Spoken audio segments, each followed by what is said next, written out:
Beniwal ji please. तो बिठाओ साहब।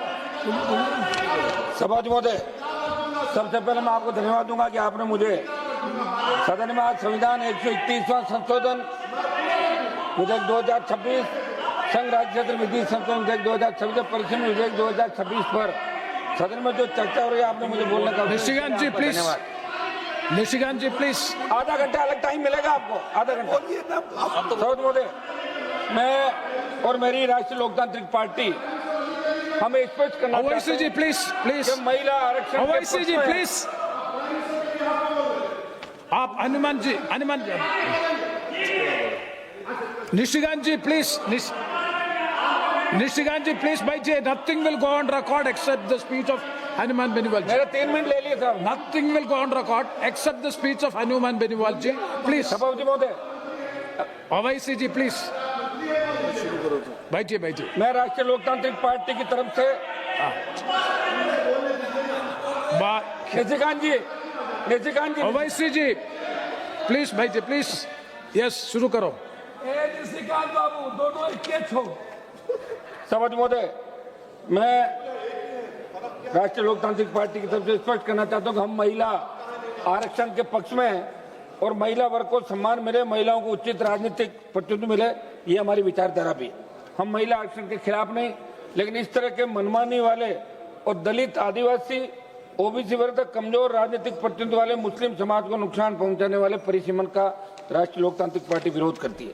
महोदय, इस सदन में वर्ष 2023 के अंदर जब नारी शक्ति वंदन विधेयक लाया गया, तब हमने उस वक्त भी महिला आरक्षण समर्थन किया था और सरकार से पूछा कि इस आरक्षण को कब और किस रूप में लागू किया जाएगा।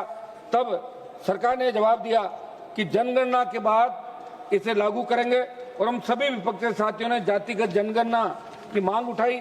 इस पे भी सरकार को सहमत होना पड़ा, लेकिन अब जातिगत जनगणना से पहले आप ये परिसीमन विधेयक लाकर दलित, ओबीसी और मुस्लिम वर्ग के हक और अधिकारों पर प्रश्न खड़ा कर रहे हैं। सभापति महोदय, मैं आपके माध्यम से सरकार से पूछना चाहता हूँ कि आने वाले दिनों में पश्चिम बंगाल और तमिलनाडु के चुनाव है, वहाँ आचार संहिता लगी हुई है। ऐसे में ऐसी क्या नौबत आ गई जो चुनाव के मध्य बिल लाए गए और देश की जनता में जो चर्चा है उससे स्पष्ट हो गया कि महिला आरक्षण के नाम पर सत्ता पक्ष केवल दिखावा करने में भरोसा रखती है। सभापति महोदय, परिसीमन के प्रस्तावों को लेकर देश भर से कई गंभीर चिंताएं सामने आई। असम और जम्मू कश्मीर में जिस तरह से परिसीमन किया गया, वे दिखता कि इन विधेयकों का असली उद्देश्य और विषय वस्तु छल कपट से भरी है और इनका प्रभाव बेहद व्यापक और नुकसानदेह। इन्हें उनके वर्तमान स्वरूप में पूरी तरह खारिज किया जाना चाहिए। सभापति महोदय, मैं आज इस सदन में गहरी चिंता और जनता की आवाज लेकर खड़ा हुआ हूं, क्योंकि ये विषय केवल तकनीकी या प्रशासनिक नहीं बल्कि देश के लोकतांत्रिक ढांचे, संघीय संतुलन, सामाजिक न्याय के आत्मा जुड़ा प्रश्न है। महोदय, संविधान संशोधन कोई साधारण विधायी प्रक्रिया नहीं होती। ये देश की मूल भावना, संविधान निर्माताओं के विजन और जनता के विश्वास को प्रभावित करती है। लेकिन आज जो 131वां संशोधन विधेयक लाया गया, उसमें कई ऐसे प्रावधान हैं जिनसे आशंका पैदा हो रही है कि सामाजिक न्याय की नींव, विशेषकर ओबीसी, एससी और एसटी वर्गों के अधिकार कमजोर किए जा सकते हैं। इसलिए मैं मंत्री जी को यह भी कहना चाहता हूं कि आप ये नहीं भूलें कि हमारा संविधान बाबा साहब डॉक्टर भीमराव अंबेडकर जी और हमारे संविधान निर्माताओं की मेहनत, संघर्ष और दूरदृष्टि का परिणाम है। सभापति महोदय, आपके माध्यम से सरकार को कहना चाहता हूं कि लोकतंत्र केवल बहुमत का नाम नहीं, ये सहमति, संवेदनशीलता और संतुलन का नाम है।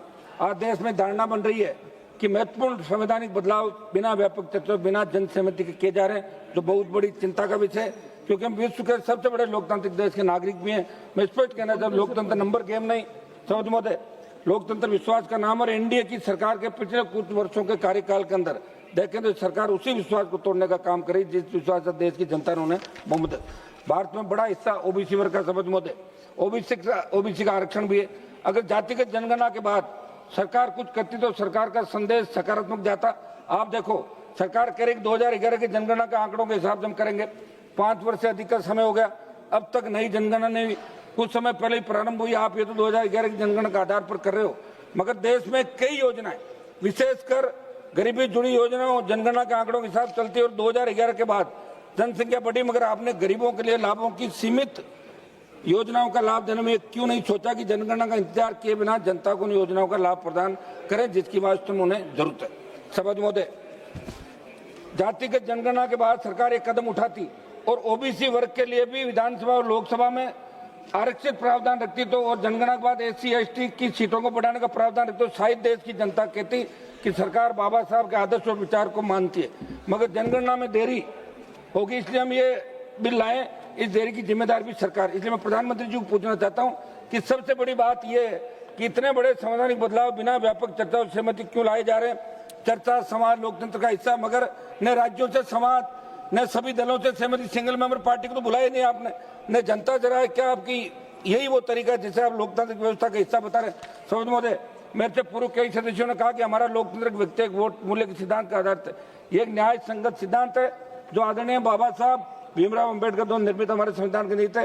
यानी प्रत्येक नागरिक को एक वोट देने का अधिकार, उस वोट का मूल्य बराबर है, चाहे किसी गरीब का वोट है, करोड़पति का, महिलाओं का, पुरुष का, चाहे नागरिक किसी भी राज्य में निवास करता हो, सबके वोट का मूल्य बराबर। इस सिद्धांत हमारे लोकतंत्र की बुनियाद है। माननीय काशीराम जी ने भी कहा था कि जिसकी जितनी संख्या भारी उसकी उतनी हिस्सेदारी का नारा दिया था, यानी राजनीतिक प्रतिनिधित्व जनसंख्या का आधार पर होना चाहिए। सौद महोदय, 2011 की जनगणना के अनुसार मैं राजस्थान की बात करूं जहां से मैं आता हूं, जनसंख्या 6.85 करोड़ थी।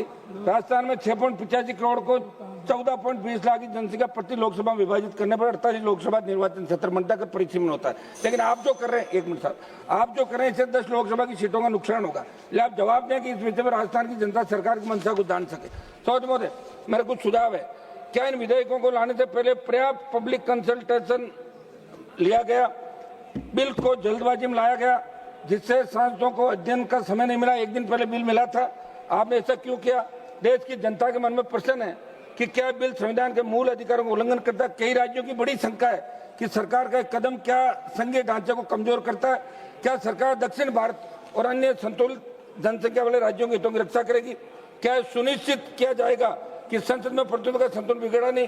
परिचय आयोग में जुडिशियल रिव्यू की सीमा क्या होगी? आयोग के निर्णय संसद की क्या? एक मिनट समझ, मेरा यह आग्रह है कि इसको जो अभी महिला के बारे में आज जो बात कही गई सारी, प्रधानमंत्री भी चिंतित थे, विपक्ष के लोग चिंतित थे, लेकिन 14 से 26 आ गया, मना कौन कर रहा था? और 23 के अंदर बात ही 24 में ले आते। मेरा आग्रह था कि आपके यहाँ तो ऐसे ऐसे रेपिस्ट बैठे निशिकांत जी जिन्होंने पहलवान बेटियों तक को नहीं छोड़ा, और कौन से महिला आरक्षण की आप बात करो? गजब के आदमी तो निकालते पार्टी से आप सब देखते। आज एक मिनट लास्ट, सभापति जी, एपस्टीन का जो मामला था उसमें तो आपके एक मंत्री का नाम आ गया था। मंत्री जी बैठे प्लीज, और ये बैठे हैं, बताओ आराम से। भास्कर बागरे जी, जरा सा भी वो नहीं है कि भाई किस तरह नाम इनका आया। धन्यवाद। बड़ा दुर्भाग्य है, पूरा देश देख रहा है। भास्कर बागरे जी, नो